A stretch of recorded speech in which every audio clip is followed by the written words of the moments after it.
Montana holds many geologic wonders. At times it's almost overwhelming. Waters drain from glacially sculpted towering peaks of the western part of the state into rivers that carve magnificent valleys through the state's center, which may give way to stunning badlands of the east. However, not all the geologic wonders themselves are so dramatic. Indeed, the rocks of Montana hold many, many stories, and sometimes you have to look real close for those stories to be told.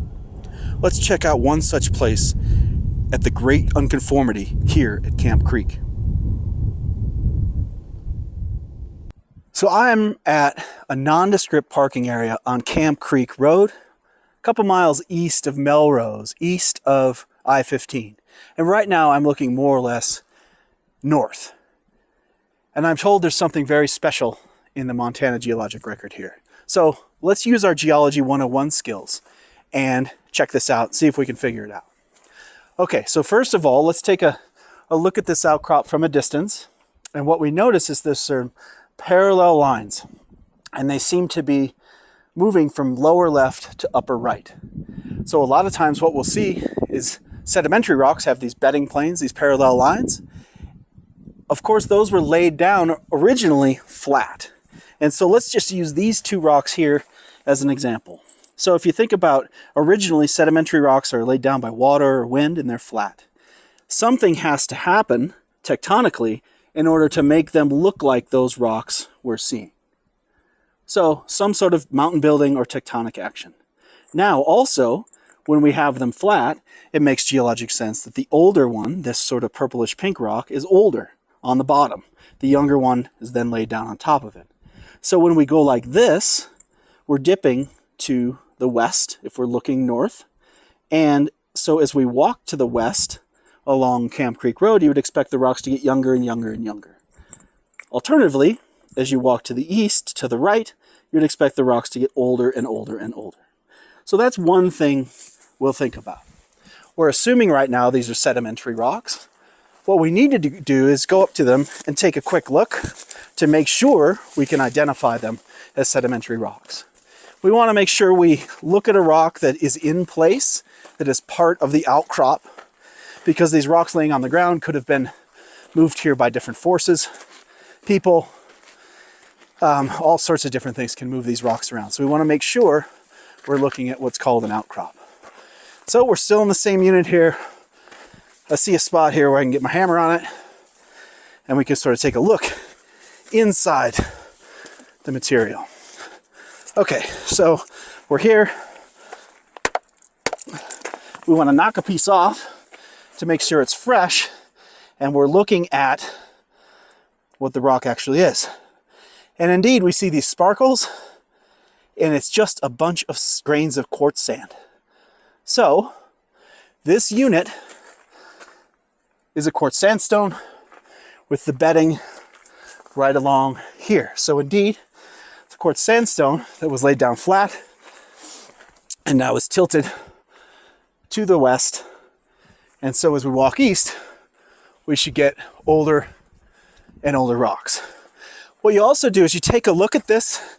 You have the fresh surface, you see what it looks like, but you back off and say, okay, there's some of the red staining and these consistent bedding planes through it. So as a geologist, you map that and you trace it out until you find something that you think might be different.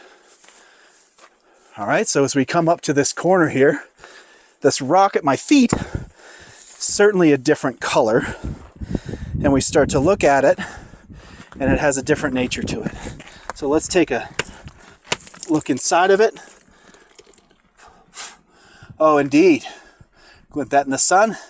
We have this crystalline rock. Dark crystals, light crystals, quartz, feldspar, amphiboles, biotite mica. So we have a crystalline rock here at our feet. That's a fundamentally different type of rock. It is, here you can see, it has the textures of a metamorphic rock where you have this foliation in it, and you have the glinting surfaces where all the micas are lining up during that metamorphic process. And so I think what we have is sedimentary rock above and metamorphic rocks below. So as a geologist, we call this surface between the two, a geologic contact. Now what you need to do as a geologist is trace those contacts. So we can still see this surface right here. So as I walk along that surface, we're going uphill because of the tectonics have deformed these rocks and tilted them to the west, but we're staying at the same age because we're following that contact.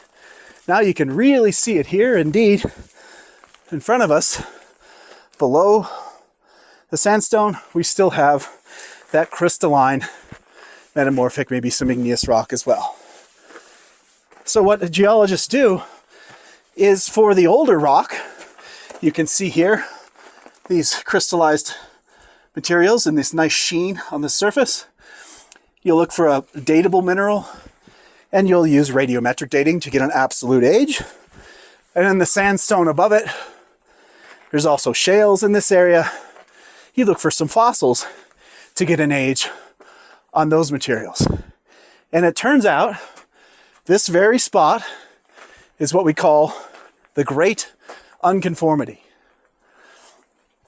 So, after finding fossils, this rock here is called the Flathead Sandstone. It is about 520 million years old. And these rocks below are North American Precambrian basement crystalline rocks. They're dated at about 1.8 billion years old. So this surface right here is famous in geology. You can find it all across Western North America. If you just found it here, not a big deal. But you find it all across Western North America.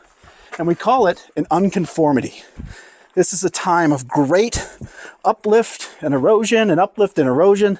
So there's no record in the rock record of what happened during that time. What we know is all the material above this Precambrian gneiss was eroded away before this 520 million year old Flathead sandstone was deposited. So just using our basic geology 101 skills of sedimentary processes, rock ID, tectonic intuition, we can figure out this amazing surface as the Great Unconformity. Right here in a nondescript location in Montana, we have one of the most important surfaces in the history of geology. Man, I love geology in Montana. It's got it all.